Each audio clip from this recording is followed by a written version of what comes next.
Assalamualaikum warahmatullahi wabarakatuh. Untuk itu pada acara ini kita buka bersama dengan ucapan basmalah. Bismillahirrahmanirrahim. Terima kasih. Waktu sebelumnya kami sampaikan kepada Bapak. Bila taufiq wal hidayah. Wassalamualaikum warahmatullahi wabarakatuh. Terima kasih kepada Bapak Kepala Sekolah yang telah berkenan membuka acara sosialisasi pada pagi hari ini, dan terima kasih saya ucapkan pada rekan-rekan guru SDN 02 Ardiyoso itu filosofi pendidikan Ki Hajar Dewantara. Terus materi yang kedua nanti adalah budaya positif. Mengenal dulu dan memahami arti filosofi. Filosofi itu sama dengan filsafat. Artinya pengetahuan dan penyelidikan dengan akal budi mengenai hakikat segala yang ada, sebab asal dan hukumnya. Arti yang kedua, teori yang mendasari alam pikiran atau suatu kegiatan.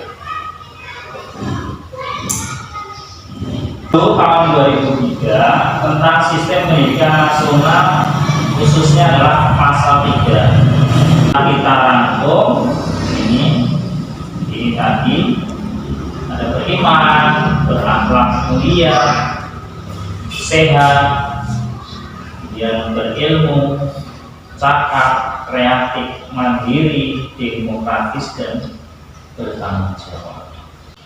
Dia masuk pendidikan, yaitu menuntun segala kodrat yang ada pada anak agar mereka dapat mencapai keselamatan dan kebahagiaan yang setinggi-tingginya. Manusia sebagai pribadinya sendiri dan juga sebagai anggota masyarakat, tentunya sebagai makhluk sosial yang berhubungan dengan orang lain. Jadi dua kata itu tidak bisa dipisahkan antara individu dan makhluk sosial. Ini tidak bisa. Yaitu menuntun laku dan pertumbuhan kodrat anak. Jadi Ki Hajar Dewantara dalam menuntun laku itu mengibaratkan peran pendidik. Sebagai pendidik seperti seorang petani atau tukang kebun. Jadi pendidik itu diibaratkan sebagai seorang petani atau tukang kebun. Jadi ini gambarannya, anak-anak itu seperti biji yang disemai dan ditanam oleh pak tani atau tukang kebun di lahan yang disediakan.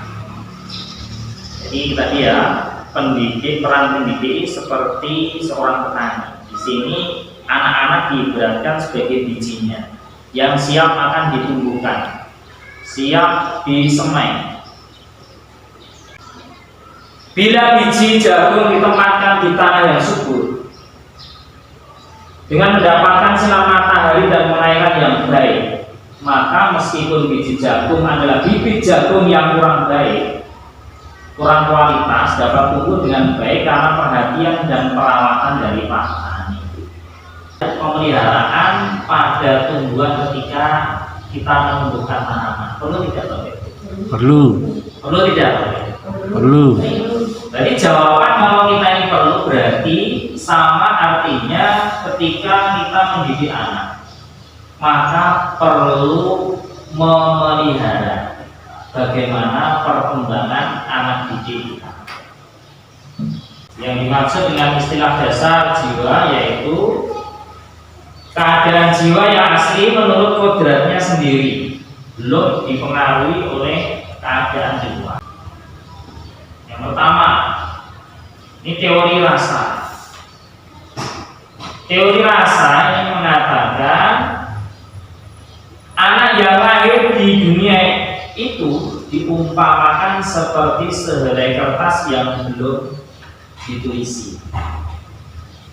Menurut Bapak Ibu setuju betul kiranya? Sebelum saya lanjutkan, setuju tidak bahwa anak itu lahir itu diumpamakan seperti sehelai kertas yang belum ada tulisan sama sekali? Setuju tidak? Sehingga kalau pendidik boleh mengisi kertas yang kosong itu menurut kehendaknya. Artinya si pendidik berkuasa sepenuhnya untuk membentuk watak atau budi seperti yang diinginkan. Artinya menurut teori ini anaknya belum tahu apa, sehingga guru ini bisa membuat anak seperti apa saja bisa menurut kehendak pendidik. Aliran negatif bahwa anak itu lahir sebagai sehelai kertas yang sudah ditulisi sepenuhnya. Berbeda dengan tadi ya. Kalau tadi masih kosong belum, sehingga pendidik berkuasa untuk membuat anak itu mau jadi apa. Itu berarti nanti tergantung kuasa pendidik atau kuasa guru. Tapi di sini anak, kalau teori aliran negatif itu anak itu lahir sebagai sehelai kertas yang sudah ditulisi sepenuhnya.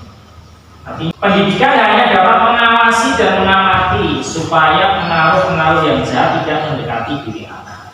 Artinya pendidikan ataupun seorang pendidik itu hanya bisa mengawasi ataupun mengamati bagaimana anak ini tidak mendekati pengaruh-pengaruh yang negatif atau pengaruh-pengaruh yang jahat. Kita hanya lantas teori yang ketiga, teori konvergensi, bahwa anak yang dilahirkan itu diumpamakan sehelai kertas yang ditulisi penuh, tetapi semua tulisan-tulisan itu masih suram atau buram. Jadi anak itu sudah memiliki segala kemampuan menulis, kemampuan membaca, kemampuan berbicara, sudah memiliki, tetapi masih buram, masih suram menurut teori konvergensi. Berkuasa menebalkan segala tulisan yang suram dan yang berisi baik agar kelak nampak sebagai budi pengertian. Jadi di teori ini tugas pendidik itu menebal, bagaimana mengarahkan anak didik kita ini supaya yang tulisan yang tadi masih suram atau buram itu menjadi jelas, menjadi sebagai sebuah karakter pendidik anak peserta kita. Kalau satu ini berdasar kodrat ini terbagi menjadi dua, kodrat alam dan kodrat zaman. Artinya dalam mendidik ini kedua-duanya ini betul-betul harus kita perhatikan. Kodrat alamnya artinya alam anak-anak SD umuran 6 tahun sampai 12 tahun ini pasti ada ini merdeka, cenderung tidak mau diatur.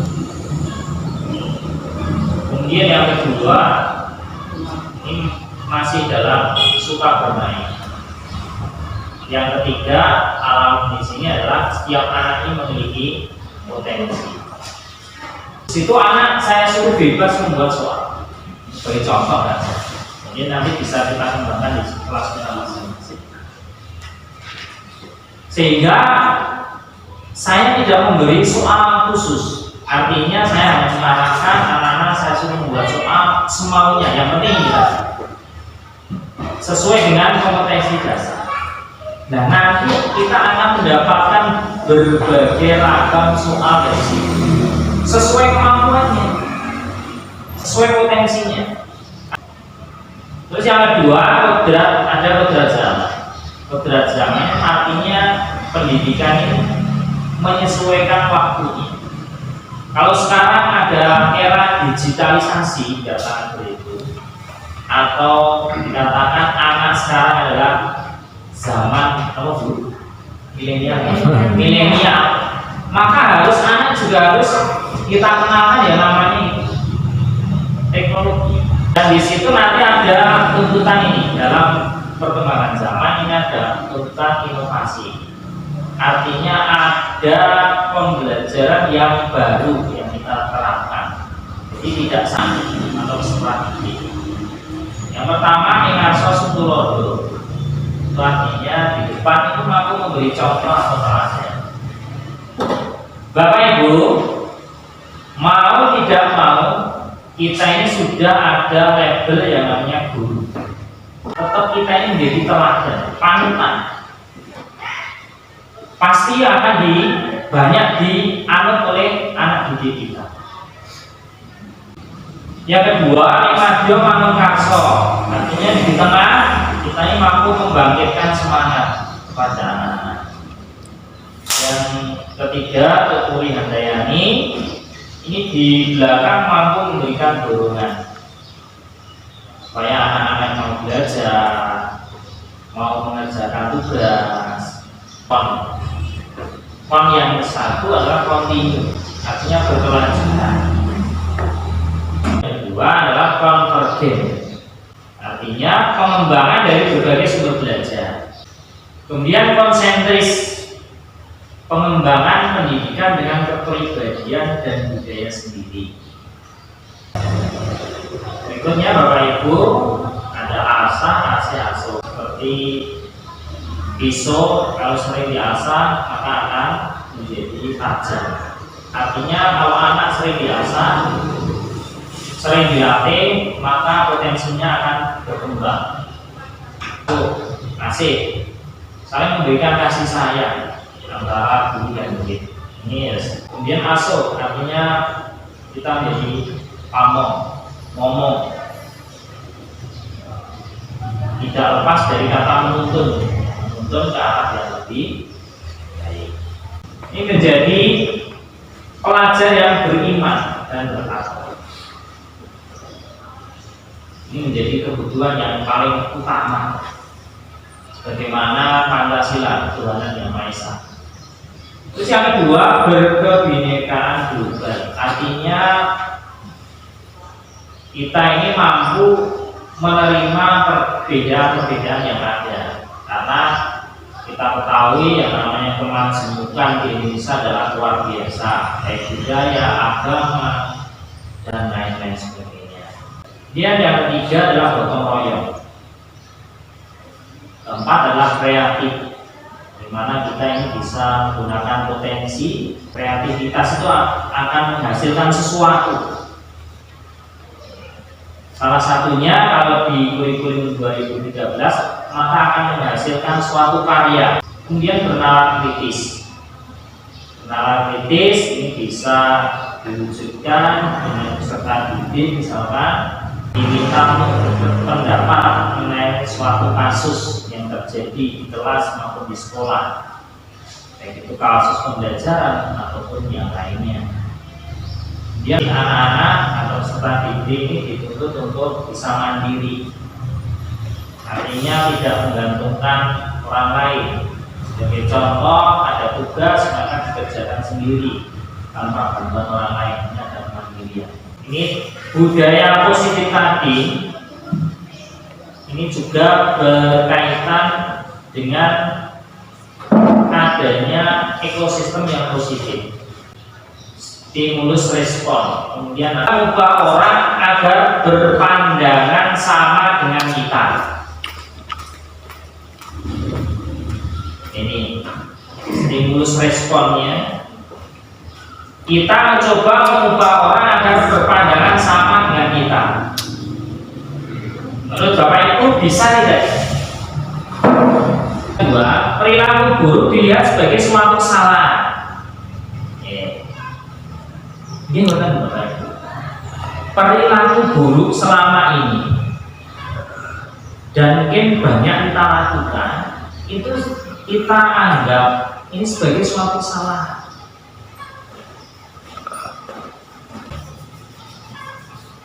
Yang ketiga, orang lain bisa mengontrol saya.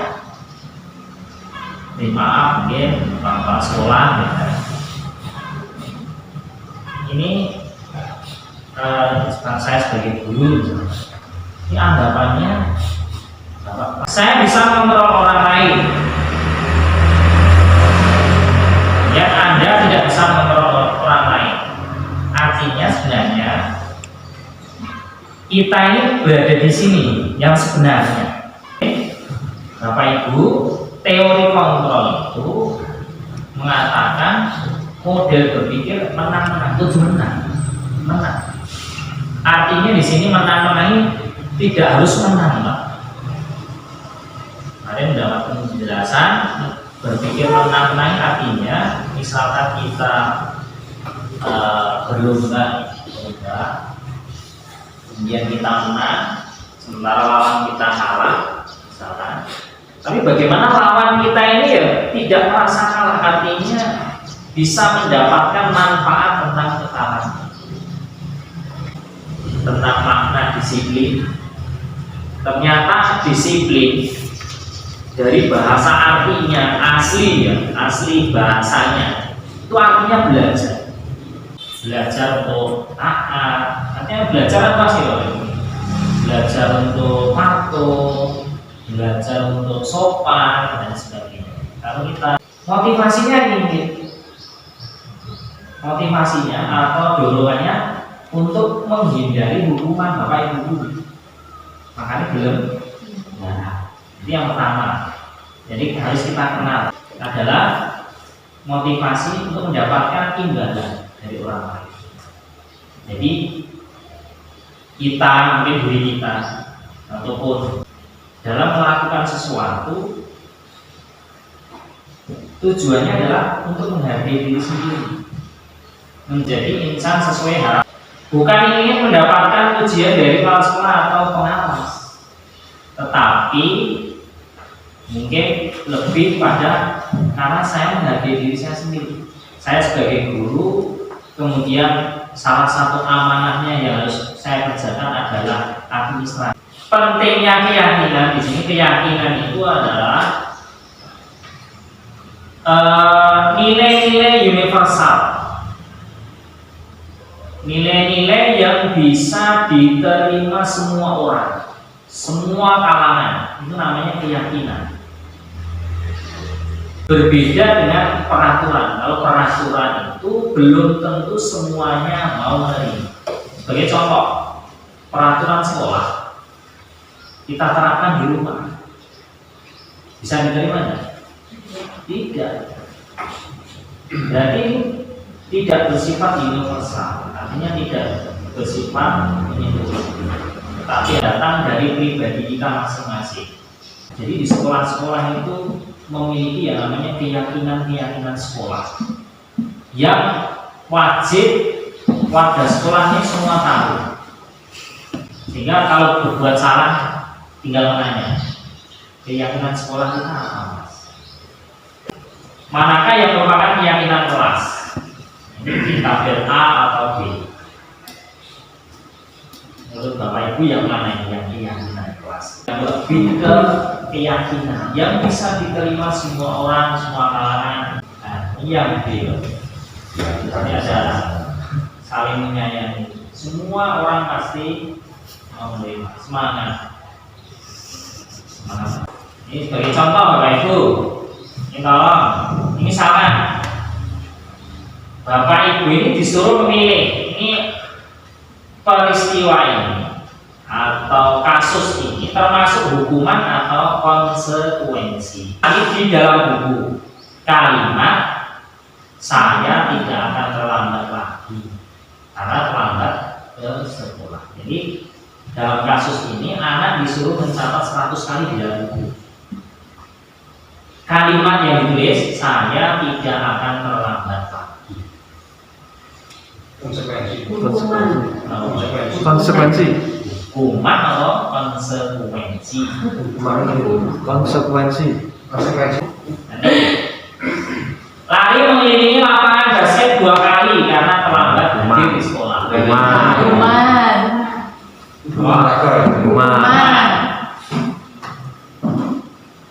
Tiga, murid diminta untuk push up 15 kali karena tidak menggunakan masker ke sekolah. Push up. Hukuman. Menggantikan kertas tugas teman yang konsekuensi. Nah, Sudah betul semua atau belum Bapak Ibu? Artinya ini ya,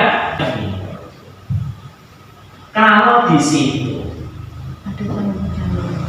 tidak ada hubungan, tidak ada hubungannya, berarti mendukung.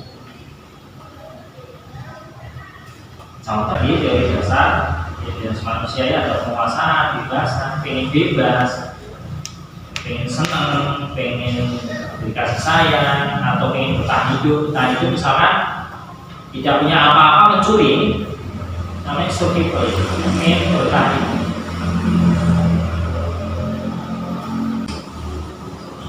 Dalam teori restitusi Bapak Ibu ini betul-betul sangat bermanfaat ketika kita menyelesaikan masalah. Ini sangat-sangat penting kita terapkan di sekolah kita. Ini yang pertama, Bapak Ibu, ini namanya menstabilkan identitas. Mas atau Mbak, ini perbuatan seperti itu sebenarnya boleh dilakukan semua orang. Tetapi akan lebih baik lagi bila mengerjakan seperti itu yang dikerjakan adalah sesuatu yang positif. Kemudian bisa berbuat yang kamu lakukan itu tidak salah, karena kamu sedang memenuhi tadi Bapak Ibu kebetulan dasar tadi. Misalkan seorang berbicara kotor ini pengen mendapatkan kasih sayang karena di rumah mendapatkan kasih sayang. Bisa kita. Ini yang kedua, ini ada namanya validasi tindakan yang salah. Artinya, mengapa anak itu melakukan seperti itu? Harus kita cari titik akarnya. Kita cari penyebabnya. Jadi Bapak Ibu, jangan sampai seperti dalam bahasa Indonesia ada peribahasa seperti buah mengkudu, dahulu buah daripada bunga. Betul ya? Apa baru sekali dengar? Jadi betul Bapak Ibu. Baru sekali. Baru sekali. Wah, ini saya sedang. Ini ya ini sebagai pedoman saya. Termasuk betul-betul mendidik saya. Jadi buah mengkudu kan atas ya, bengkis kan, betis ya Pak. Betis itu antara buah dengan bunga kan betul-betul hubungan ini. Validasi tindakan yang salah. Dalam menyelesaikan segala sesuatu kita harus mencari dulu akarnya. Jangan menghakimi buah saya ngamuk sih namanya, tapi belum tahu akarnya. Tapi kita harus tahu dulu akarnya. Menanyakan keyakinan. Nah tadi kan di sekolah kita sudah misalnya di kelas kita sudah membuat keyakinan. Apa yang kita sepakati sebagai keyakinan kelas kita masing-masing. Atau bahkan yang lebih luas keyakinan yang ada di sekolah kita. Sehingga ini sebagai suatu penyelesaian ketika ada masalah anak itu, nah ini keyakinan kamu tinggal disuruh baca melanggar ya. Jadi kalau tidak sesuai dengan keyakinan, membangun kesadaran dari diri sendiri. Mungkin itu saja Bapak Ibu. Nanti tindak lanjutnya adalah nanti akan saya kirim link untuk pendapat Bapak Ibu sebagai masukan Bapak Ibu. Nanti rencananya Pak Kepala Sekolah mohon izin nanti untuk membuat keyakinan sekolah yang mungkin ditempel di dinding-dinding luar sekolah, berupa nanti bersama MMT ukurannya tidak terlalu besar dengan A3 beberapa tempat itu mengenai keyakinan sekolah yang kita buat dan kita sepakati bersama. Nonton di Bapak Ibu. Nonton ya Bapak Ibu.